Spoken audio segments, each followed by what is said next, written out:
Bismillahirrahmanirrahim. Alhamdulillahirabbil alamin wassalatu wassalamu ala Rasulillah Sayyidina Muhammad ibn Abdillah wa ala alihi wa sahbihi wa mawalah. InsyaAllah rakan-rakan sekalian, hari ini saya akan berkongsikan tentang perkembangan sekulerisme sehinggalah demokrasi. Rakan-rakan yang saya kasihi sekalian, sekulerisme merupakan satu fahaman yang memperjuangkan ataupun satu doktrin, sistem doktrin yang ingin mengasingkan agama daripada kehidupan, ataupun lebih detail atau lebih teliti, mereka ingin mengasingkan agama daripada sistem politik. Bagi mereka, agama hanya tertumpu kepada ibadat dan tidak kepada keperluan kehidupan manusia. Sebagai contoh, dalam sistem pendidikan, ekonomi, sosial budaya, sosial, itu tidak perlu kepada agama. Batas-batas agama tidak perlu ada dalam sistem-sistem lain, kerana agama bagi mereka hanya pada ibadat sahaja. Dan fahaman ini Islam tolak. Islam menolak fahaman sekulerisme ini.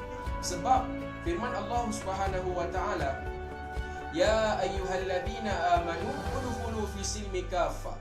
Wahai orang-orang yang beriman, masuklah kamu ke dalam Islam itu secara menyeluruh. Bila sebut secara menyeluruh, Islam, apabila kita beragama Islam, kita kena pegang teguh kepada setiap garis panduan Islam yang diajarkan kepada kita, dan perlu mematuhi segala peraturan syarak. Dan ingat, sekulerisme kita tegah dan perlu kita jauhi. Dan fahaman yang kedua adalah fahaman liberalisme. Rakan-rakan yang dikasihi sekalian, liberalisme ini mereka menekankan hak-hak peribadi serta hak kesamarataan daripada segi peluang. Mereka ini tidak mahu ataupun tidak ingin terikat dengan mana-mana agama. Mereka menganggap bahawa agama tidak perlu pun bagi mereka, dan tidak ada kepaksaan kepada mereka.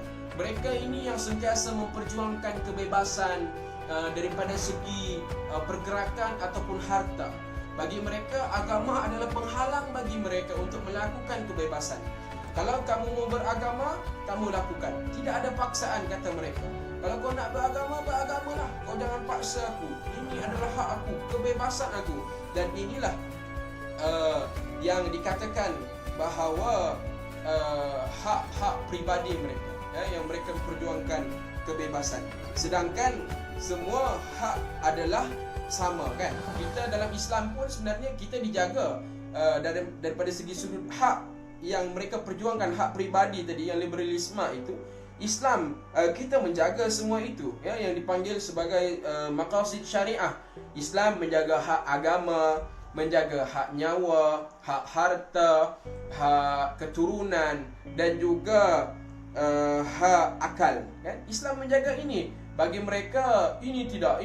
Mereka memperjuangkan hak-hak mereka. Fahaman yang ketiga ialah fahaman rasionalisme. Fahaman ini merupakan suatu fahaman atau uji kaji yang mana akal adalah sumber utama pengetahuan ataupun sumber utama rujukan bagi mereka. Bagi fahaman inilah, dan konsep utama bagi mereka ialah kepercayaan terletak 100% pada kemampuan dan autoriti akal manusia. Mereka menganggap bahawa semua yang berlaku ini adalah dengan akal manusia. Akal manusia merupakan paling hebat dan akal yang tidak terbatas pemikiran. Bagi mereka, pemikiran akal tidak terbatas, yang boleh menjangkaui dan boleh menyingkapi segala-galanya. Sedangkan mereka lupa bahawa kita sendiri Islam, kita ada sebelum akal, kita menggunakan dalam pengeluaran hukum itu atau menetapkan sesuatu itu, akal kita letak di bawah kerana kita berpandukan kepada wahyu, iaitu firman Allah Subhanahu wa taala, kalam Allah, iaitu Al-Quran dan juga hadis. Bagi rasionalisme daripada saintifik, mereka menolak sebenarnya wahyu Al-Quran dan hadis ini. Mereka tolak dengan berkata bahawa setiap sesuatu perlu dibuktikan dengan pembuktian yang zahir. Bagi mereka, setiap akal apa yang mereka fikir itu ada pembuktiannya. Jadi untuk mempercayai dia kata Al-Quran, hadis ni perlu ada bukti. Kalam Allah, wahyu tu dia kata, pemahaman ini, rasionalisme ni kata perlu ada bukti. Oleh itu rasionalisme saintifik mereka tidak percaya. Mereka lebih percaya kepada sains-sains yang kononnya ada bukti, dan percaya kepada ahli falsafah mereka lah. Sedangkan kita dalam Islam, kita kena pegang Nabi SAW bersabda yang bermaksud, aku tinggalkan kepada kamu dua perkara yang mana kamu tidak akan sesat selama-lamanya selagi mana kamu berpegang teguh kepadanya, iaitu apa? Al-Quran dan juga Al-Quran dan juga sunnahku. Oleh itu fahaman rasionalisme ini kita perlu tolak dan kita perlu tenggelamkan. Fahaman yang seterusnya adalah fahaman humanisme. Fahaman humanisme ini merupakan suatu fahaman ataupun dipanggil sebagai gerakan yang mempunyai pendirian falsafah ataupun etika atas nilai dan tindakan manusia semata-mata. Mereka hanya mempercayai kepada pembuktian yang dilakukan oleh manusia. Sebagai contoh, manusia yang berjaya, mereka akan mengikuti manusia tersebut dan tidak akan menerima dengan mana-mana wahyu. Contohnya kitab Al-Quran. Bukan sahaja Al-Quran, malahan kitab-kitab agama lain pun mereka tidak percaya. Dan mereka hanya percaya kepada humanisme tadilah, ya, sama ada daripada segi diri sendiri atau mereka ambil secara kolektif.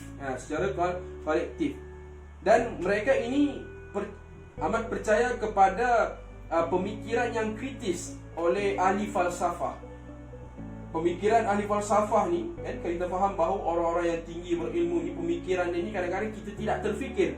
Jadi bagi mereka itulah umpama Tuhan mereka yang mereka ikut sebenar-benarnya. Sedangkan kita sebagai manusia, kita berpandukan umat Islam lah, kita berpandu kepada ilmu wahyu Allah Subhanahu Wa Taala. Di samping itu mereka juga tidak mempercayai kehidupan selepas mati. Bagi mereka selepas matilah, tidak ada lagi hidup. Maka ini bertentangan dengan ajaran Islam. Yang kelima ialah fahaman ataupun ajaran human right.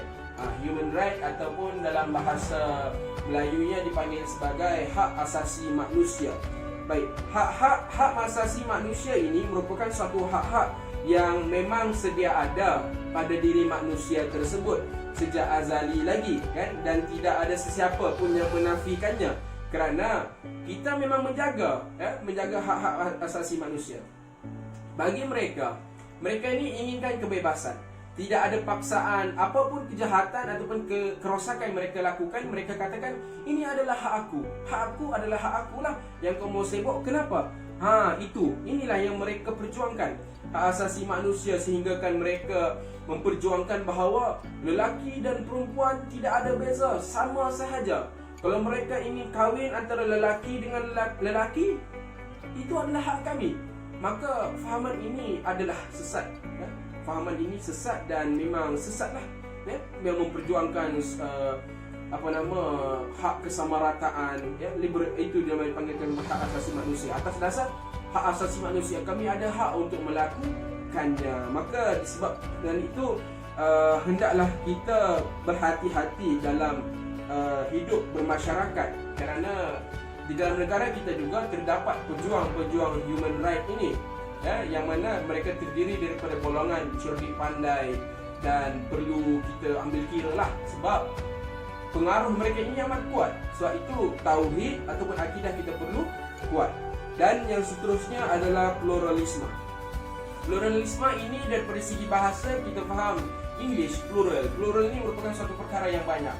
Namun daripada segi konseptual ataupun pemahaman yang kita ambil daripada segi Islam, perspektif Islam itu, pluralisme ini adalah suatu fahaman yang menganggap bahawa agama di dunia ni semua adalah sama.